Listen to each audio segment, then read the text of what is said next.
दोस्तों, एटम से बनने वाली हर चीज जानलेवा और खतरनाक ही नहीं होती, बल्कि इससे बनने वाली बिजली से कई घर रोशन हो सकते हैं। क्या पता आपके घर में आने वाली बिजली जो किसी पावर ग्रिड से होकर आती है वो कोयले से बनी है या फिर परमाणु रिएक्टर से।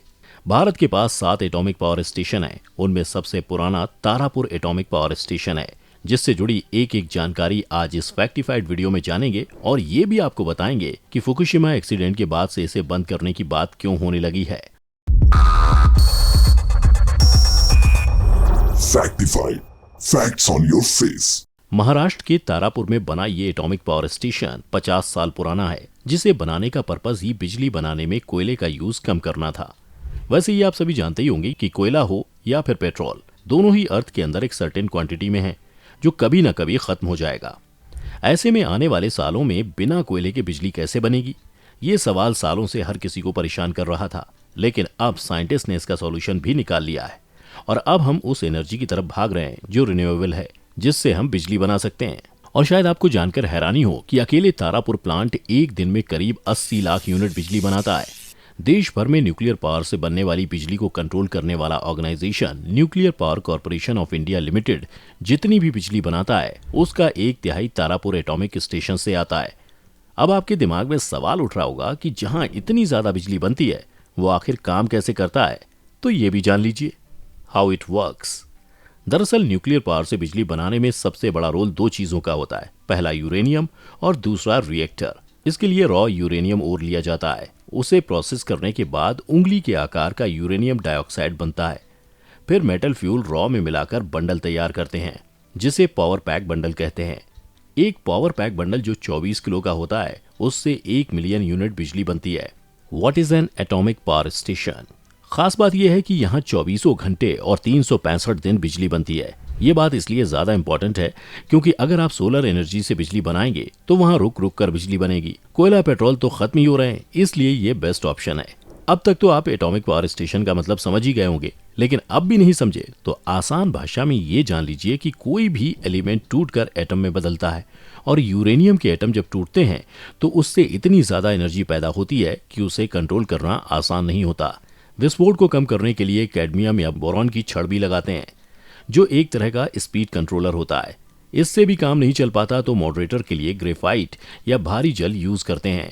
India's main atomic stations. Bharat के पास अभी ऐसे 7 एटॉमिक पावर स्टेशन हैं, जबकि 3 और बनने वाले हैं। उत्तर प्रदेश के बुलंदशहर में Narora atomic power station, Rajasthan के कोटा में रावत भाटा एटॉमिक पावर स्टेशन, गुजरात में Kakrapar atomic power station, Maharashtra में Tarapur atomic power station, Karnataka में Kaiga atomic power station, Tamil Nadu के चेन्नई में कुड़ानकुलम और कलपक्कम एटॉमिक पावर स्टेशन है। इसके अलावा कलपक्कम के पास कामिनी रिएक्टर या Indira Gandhi atomic power station है। How Tarapur station was built? Atomic power station बनाना कोई आसान काम नहीं है। आपको ये जानकर आश्चर्य होगा कि जब महाराष्ट्र के तारापुर में एटॉमिक पावर स्टेशन बन रहा था तो सबसे पहले वहां की रेडियो एक्टिविटी के बारे में पता लगाना था। ये पावर स्टेशन भले ही 1969 में बना, लेकिन इससे 5 साल पहले वहां कई टीम्स पहुंच चुकी थी। उस वक्त इंडिया की हालत एक पावर स्टेशन लगाने की नहीं थी, इसलिए अमेरिका के साथ करार हुआ था। उसी के तहत यूनिट 1 और यूनिट 2 28 अक्टूबर 1969 को विदेश से मंगवाए गए, जिसकी कैपेसिटी 210 मेगावाट थी। लेकिन बाद में टेक्निकल प्रॉब्लम्स की वजह से इसकी कैपेसिटी 160 मेगावाट कर दी गई।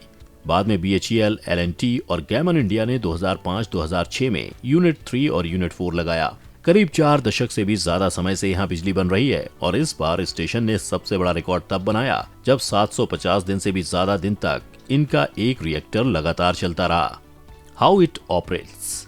यहाँ काम करने वालों में 3 पोस्ट काफी इंपॉर्टेंट हैं, जिन्हें बाकायदा पहले ही ट्रेनिंग दी जाती है ताकि पावर स्टेशन में किसी तरह की गड़बड़ी सीखने के चक्कर में ना हो।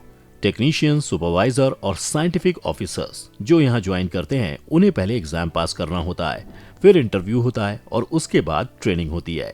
इस पूरे पावर स्टेशन को मॉनिटर करने के लिए एक कंट्रोल रूम है। अगर यहाँ किसी भी तरह की प्रॉब्लम हुई तो 3.5 मिनट के अंदर सब कुछ अपने आप बंद हो जाएगा। यहाँ हर तरह की सेफ्टी का ख्याल रखा जाता है। रॉ मटेरियल के रूप में यूरेनियम का इस्तेमाल करते हैं और फिर उसके बंडल बनाकर उससे बिजली बनाते हैं। यहाँ काम करने वाले लोगों के लिए एक स्पेशल ड्रेस, जूते जो यहाँ के लिए डिजाइन किए गए हैं, वही पहनकर आप अंदर जा सकते हैं। दुनिया भर के कई एटॉमिक पावर स्टेशन में हुए एक्सीडेंट के बाद से भारत ने काफी कुछ सीखा है। 3 माइल आइलैंड, फुकुशिमा एक्सीडेंट और चेर्नोबिल एक्सीडेंट के बाद Bharat defence in depth philosophy का मतलब हादसों को रोकना, हादसा हो गया तो उसे फैलने की पॉलिसी पर काम कर रहा है।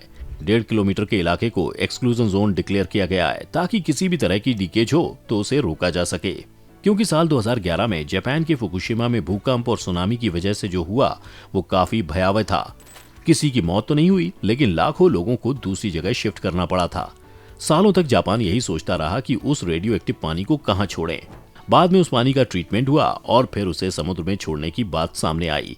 इस एक्सीडेंट के बाद तारापुर वाले एटॉमिक पावर स्टेशन को बंद करने की बात हुई थी, क्योंकि फुकुशिमा वाला प्लांट 1967 में बना था और तारापुर वाला प्लांट भी उसी वक्त का है। ऐसे में कई एक्सपर्ट ये कहने लगे कि ये काफी पुराना हो चुका है, ऐसे में कभी भी बड़ा एक्सीडेंट हो सकता है। इसलिए वहां पर यूनिट 3 और यूनिट 4 भी लगा दी गई कि अगर फ्यूचर में कभी यूनिट 1 और 2 को बंद करने की बात हुई तो यूनिट 3 और यूनिट 4 से देश को बिजली मिलती रहे। हालांकि आपकी इस पर क्या राय है, हमें कमेंट करके जरूर बताएं।